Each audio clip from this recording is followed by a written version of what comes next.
C'est le sujet de discussion numéro 1 depuis le début de la saison dans les majeures, les nouveaux Torpedo Bats ou bâtons torpilles en français. Vous voyez, ce sont des bâtons avec une forme de quille et les joueurs des Yankees en ont utilisé cette fin de semaine. Ils ont frappé des circuits à la tonne et pour tenter de démystifier ces nouveaux bâtons, on discute ce matin avec Olivier Lépine. Il est directeur de la production chez B45 qui produit des bâtons pour les joueurs des majeures. Salut Olivier. Salut Jean-Michel, ça va bien? Ça va très bien. Écoute, je te retourne la question avant de parler de cette folie là, des bâtons torpedo ou des bâtons torpilles. Explique-nous qu'est-ce que c'est exactement et quels sont les avantages que les joueurs en tirent.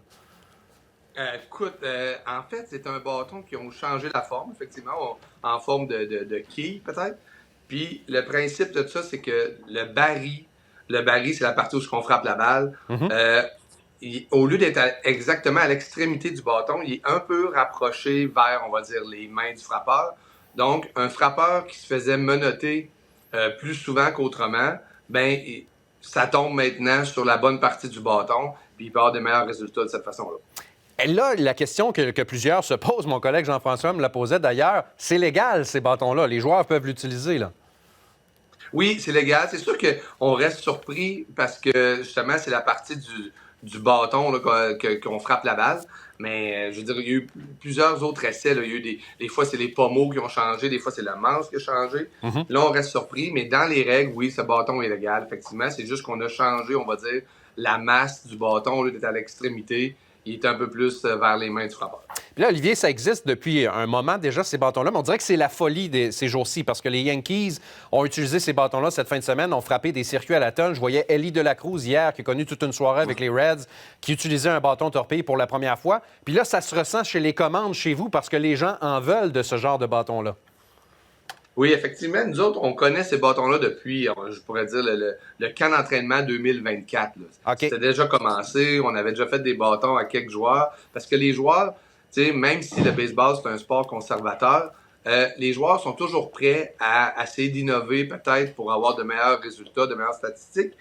Puis, on le sait, les lanceurs, eux autres, ils essaient de trouver des nouveaux lancers. Donc, le frappeur, à part changer un peu son outil, il n'y a pas grand-chose. Oui, je comprends, on peut changer de traînant, mais ça a été en place depuis le camp d'entraînement 2024, mais on n'a pas entendu beaucoup parler. Puis même, il y a un joueur des Yankees, Giancarlo Stanton, qui est blessé en ce moment.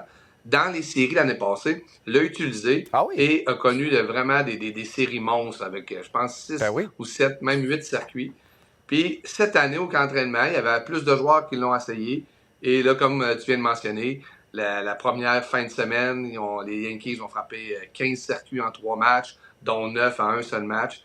Puis là, c'est là que ça fait parler plus. Là. Mais le bâton existe depuis déjà un an. Mais le carnet de commandes chez vous, parce que B45, vous en produisez des bâtons avec cette forme-là, ça se fait ressentir, là, c'est ce qu'on me disait?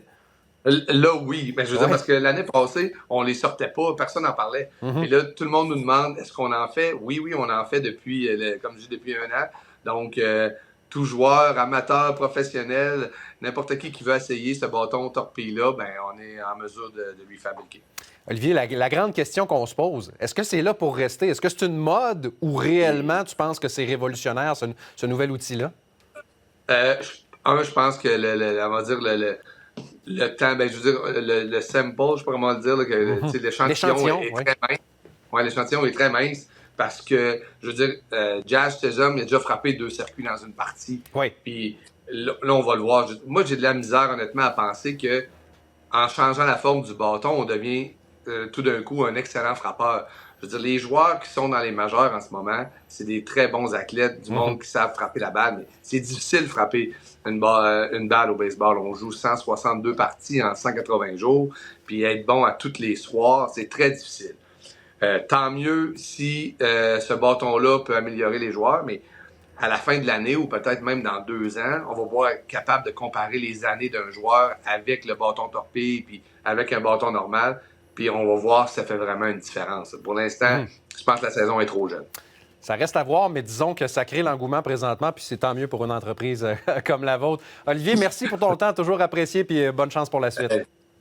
Merci, puis merci à vous autres. À bientôt.